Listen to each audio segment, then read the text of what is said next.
So after so many delays finally Pepe movie release ಆಗಿದೆ. And movie ನೋಡಿದ್ಮೇಲೆ trailer ಎಷ್ಟು hype ಮಾಡಿಸ್ತೋ ಅಷ್ಟು ಇಂಪ್ರೆಸ್ ಮಾಡಿಲ್ಲ ಅಂತ ಅನಿಸ್ತು. ಓವರ್ ಆಲ್ ಆಗಿ ಮೂವಿ ಸ್ವಲ್ಪ ಡಿಸಪಾಯಿಂಟ್ ಮಾಡ್ತು. ಟೆಕ್ನಿಕಲಿ ಮಾತ್ರ ಸೂಪರ್ ಆಗಿದೆ. ಬಟ್ ಈ ಮೂವಿಲಿ ಮೇಜರ್ ಪ್ರಾಬ್ಲಮ್ ಅಂದ್ರೆ ಅದು ಕ್ಯಾರೆಕ್ಟರ್ಸ್ ಜೊತೆ ಎಮೋಷನಲಿ ಕನೆಕ್ಟ್ ಮಾಡದೇ ಇರೋದು. ಮೂವಿಲಿ ನೆಗೆಟಿವ್ಸ್ ಅಂಡ್ ಪಾಸಿಟಿವ್ಸ್ ಎರಡು ಆಲ್ಮೋಸ್ಟ್ ಈಕ್ವಲ್ ಆಗಿದೆ. ಒನ್ ಬೈ ಒನ್ ಇದರ ಬಗ್ಗೆ ಮಾತಾಡ್ತೀನಿ. First coming to the positives of the movie, Mayur Patel and Vinay Rajkumar. So ನಾನು ಈ ಮೂವಿಗೆ ಹೋಗಿದ್ದ ಮೇನ್ ರೀಸನ್ ಅಂದ್ರೆ ವಿನಯ್ ರಾಜ್ಕುಮಾರ್. ಮೂವಿಯ ಗ್ಲಿಮ್ಸ್ ಟ್ರೇಲರ್ ಇಂಪ್ರೆಸ್ ಮಾಡಿದ್ರು ಕೂಡ ಥಿಯೇಟರ್ಗೆ ಹೋಗೋಕೆ ಮೋಟಿವೇಟ್ ಮಾಡಿದ್ದು ವಿನಯ್ ರಾಜ್ಕುಮಾರ್. ಯಾಕಂದ್ರೆ ಅವರ ಸ್ಕ್ರಿಪ್ಟ್ ಸೆಲೆಕ್ಷನ್ ಯಾವತ್ತೂ ಡಿಸಪಾಯಿಂಟ್ ಮಾಡಿಲ್ಲ. ಈ ಮೂವಿಲಿ ಕೂಡ ಸ್ಕ್ರಿಪ್ಟ್ ಆಕ್ಚುಲಿ ಚೆನ್ನಾಗಿದೆ. ವಿನಯ್ ರಾಜ್ಕುಮಾರ್ ಅವರು ಈ ಮೂವಿ ಸೆಲೆಕ್ಟ್ ಮಾಡಿರೋ ರೀಸನ್ ಕೂಡ ಅರ್ಥ ಆಗುತ್ತೆ. ಮೂವಿಯ ಆಕ್ಚುಯಲ್ ಸ್ಟಾರ್ ಅಂದ್ರೆ ಅವರು ಮಯೂರ್ ಪಟೇಲ್. ಸಿಕ್ಕಿರೋ ಮಿನಿಮಮ್ ಸ್ಕ್ರೀನ್ ಟೈಮ್ ಅಲ್ಲೂ ಮ್ಯಾಕ್ಸಿಮಮ್ ಎಫರ್ಟ್ ಕಾಣಿಸೋದು ಅಂದ್ರೆ ಅವರ ಕ್ಯಾರೆಕ್ಟರ್ ಅಲ್ಲೇ. ಅಂಡ್ ಈವನ್ ಮೂವಿಯ ಮೆಮೊರಬಲ್ ಕ್ಯಾರೆಕ್ಟರ್ ಕೂಡ ಇವರೇ. ತುಂಬಾ ಗ್ಯಾಪ್ ಆದ್ಮೇಲೆ ಫಿಲಂ ಮಾಡ್ತಿದ್ದಾರೆ ಅಂತ ಅನ್ಸಲ್ಲ. Unique editing and screen play. So ಈ ಮೂವಿಯ ಸ್ಕ್ರೀನ್ ಪ್ಲೇ ಅಂಡ್ ಎಡಿಟಿಂಗ್ ತುಂಬಾ ಯೂನಿಕ್ ಆಗಿದೆ. ಅಂಡ್ ಆ screen play and editing style ನೋಡಿದ್ರೆ ಕರ್ಣನ್ ಮತ್ತೆ ಜಲ್ಲಿಕಟ್ಟು ಅಂತ ಮೂವಿ ನೆನಪಾಗುತ್ತೆ. ಅಂಡ್ ಈ ಮೂವಿಲಿ ಕೂಡ ಆ ಸ್ಟೈಲ್ ಇದೆ ಅಂಡ್ ಅದು ಡಿಸಪಾಯಿಂಟ್ ಮಾಡಲ್ಲ. ಸೊ ಇದರಿಂದ ಸ್ಕ್ರೀನ್ ಮೇಲಿಂದ ಕಣ್ಣು ಹೋಗಲ್ಲ. ಅಂಡ್ ಕನ್ನಡ ಮೂವೀಸ್ ಅಲ್ಲಿ ಟೆಕ್ನಿಕಲಿ ಬ್ರಿಲಿಯಂಟ್ ಆಗಿರೋ ಮೂವೀಸ್ ತುಂಬಾ ಕಡಿಮೆ. ಬಟ್ ಈ ಮೂವಿ ಟೆಕ್ನಿಕಲಿ ತುಂಬಾ ಎಕ್ಸಲ್ ಆಗಿದೆ. ಮ್ಯೂಸಿಕ್ ಇದ್ರ ಬಗ್ಗೆ ತುಂಬಾ ಹೇಳೋದು ಇಲ್ಲ, ಯಾಕಂದ್ರೆ ಇದ್ರ ಬಗ್ಗೆ ಡೌಟ್ ಕೂಡ ಇರಲಿಲ್ಲ. ಪೂರ್ಣಚಂದ್ರ ತೇಜಸ್ವಿ ಅವರು ಮೂವಿನ ಟೋನ್ ತಕ್ಕಂತೆ ಮ್ಯೂಸಿಕ್ ಕಂಪೋಸ್ ಮಾಡಿದ್ದಾರೆ. ಸೊ ಇದಾಗಿತ್ತು ಪಾಸಿಟಿವ್ಸ್. ಬಟ್ ಮೂವಿಲಿ ಡಿಸಪಾಯಿಂಟ್ ಮಾಡುವಂತ ವಿಚಾರ ಕೂಡ ಇದೆ. Negatives, action sequence and violence.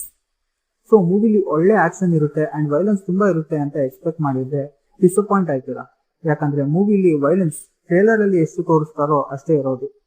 Action sequence ಬಗ್ಗೆ ಹೇಳೋದಾದ್ರೆ ಇಂಪ್ರೆಸಿವ್ ಆಗಿರೋದು ಅಷ್ಟೊಂದು ಇಲ್ಲ. ಎಸ್ಪೆಷಲಿ ಫಸ್ಟ್ ಹಾಫ್ ಅಲ್ಲಿ ಇರೋ ಆಕ್ಷನ್ ತುಂಬಾ ಬೇಸಿಕ್ ಆಗಿದೆ.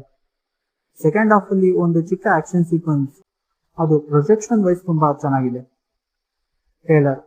ಸೊ ಮೂವಿಲಿ ಏನು ಬೆಸ್ಟ್ ಎಲಿಮೆಂಟ್ಸ್ ಅಂತ ಇದೆಯಲ್ಲ ಆಲ್ರೆಡಿ ಟ್ರೇಲರ್ ಅಲ್ಲಿ ತೋರಿಸಿದ್ದಾರೆ. ಅದು ಬಿಟ್ರೆ ಸ್ಪೆಷಲ್ ಆಗಿ ಇಂಪ್ಯಾಕ್ಟ್ ಮಾಡೋ ಸೀನ್ಸ್ ಯಾವುದೂ ಇರಲಿಲ್ಲ. Slow narration and ಎಮೋಷನ್ಲೆಸ್ concept. So movie actually slow ಆಗಿ ಸ್ಟಾರ್ಟ್ ಆಗುತ್ತೆ. ಇದು ನನಗೆ ಅಷ್ಟೊಂದು ಪ್ರಾಬ್ಲಮ್ ಅನಿಸ್ತಿಲ್ಲ, ಬಟ್ ಜನರಲ್ ಆಡಿಯನ್ಸ್ಗೆ ಇದು ಫೀಲ್ ಆಗುತ್ತೆ. ಫಸ್ಟ್ ಹಾಫ್ ಯಾವಾಗ ಮುಗಿತು ಅಂತ ಗೊತ್ತಾಗದೆ ಇರೋ ಹಾಗೆ ಮಾಡಿದ್ದಾರೆ. ಯಾರಿಗೆ ಸ್ಲೋ ಬರ್ನ್ ಮೂವೀಸ್ ಇಷ್ಟ ಆಗಲ್ವೋ ಅವರಿಗೆ ಬೇಜಾರು ಮಾಡುತ್ತೆ. ಬಟ್ ಸೆಕೆಂಡ್ ಹಾಫ್ ಅಲ್ಲಿ ತುಂಬಾ ಪೊಲಿಟಿಕ್ಸ್ ಬಗ್ಗೆ ತೋರಿಸಿ ಬಟ್ ಯಾವುದು ಕೇರ್ ಮಾಡೋ ಹಾಗೆ ಮಾಡಲ್ಲ. ಎಷ್ಟೊಂದು ಕ್ಯಾರೆಕ್ಟರ್ ಸಾಯ್ತಿದ್ರು ಕೂಡ ಏನು ಲಾಸ್ಟಿಂಗ್ ಇಂಪ್ಯಾಕ್ಟ್ ಲೀವ್ ಮಾಡಲ್ಲ. ಯಾಕಂದ್ರೆ 2 hours ಅಲ್ಲಿ ಕ್ಯಾರೆಕ್ಟರ್ಸ್ ಎಮೋಷನಲ್ ಕನೆಕ್ಷನ್ ಮೇಲೆ ಕರೆಕ್ಟ್ ಆಗಿ ಕಾನ್ಸಂಟ್ರೇಟ್ ಮಾಡಿಲ್ಲ. ಜಸ್ಟ್ ಕ್ಯಾರೆಕ್ಟರ್ಸ್ ಸಾಯ್ತಿದ್ದಾರೆ ಬಟ್ ಏನು ಅನಿಸ್ತಿಲ್ಲ. ಲಾಸ್ಟ್ ನೆಗೆಟಿವ್ ಸ್ವಲ್ಪ ಇರಿಟೇಟ್ ಮಾಡ್ತು, ಅದ್ರ ಬಗ್ಗೆ ಹೇಳ್ತೀನಿ, ಆದ್ರೆ ಅದು ಸ್ವಲ್ಪ ಸ್ಪಾಲರ್ ಆಗುತ್ತೆ. ಏನಂದ್ರೆ to be continued. Movie just 2 hours ಇದೆ ಅಂಡ್ ಇನ್ನು ಮೂವಿ ಲೆಂತ್ ಜಾಸ್ತಿ ಮಾಡಿದ್ರೆ ಕ್ಯಾರೆಕ್ಟರ್ಸ್ ಜೊತೆ ಕನೆಕ್ಟ್ ಕೂಡ ಆಗಬಹುದಿತ್ತು ಅಂಡ್ ಆಲ್ಮೋಸ್ಟ್ ಪರ್ಫೆಕ್ಟ್ ಮೂವಿ ಆಯ್ತಿತ್ತು. ಬಟ್ ಎಲ್ಲರಿಗೂ ಸೀಕ್ವೆಲ್ಸ್ ಮಾಡಬೇಕು ಅನ್ಸುತ್ತೆ. ಮೂವಿ ಸ್ಟಾರ್ಟಿಂಗ್ ಅಲ್ಲಿ ಒಂದು ಕ್ವಶನ್ ಫಾರ್ಮ್ ಮಾಡುತ್ತೆ ಅಂಡ್ ಆ ಕ್ವಶನ್ಗೆ ಆನ್ಸರ್ ಕೂಡ ಕೊಡಲ್ಲ. ಎಲ್ಲ ನೆಕ್ಸ್ಟ್ ಪಾರ್ಟ್ಗೆ ಬಿಟ್ಟಿದ್ದಾರೆ. ಈ ಮೂವಿಗೆ ಇನ್ನು 40 minutes ಕೊಟ್ಟಿದ್ರೆ ಈ ಮೂವಿಲೇ ಸ್ಟೋರಿ ಎಂಡ್ ಮಾಡಬಹುದಿತ್ತು.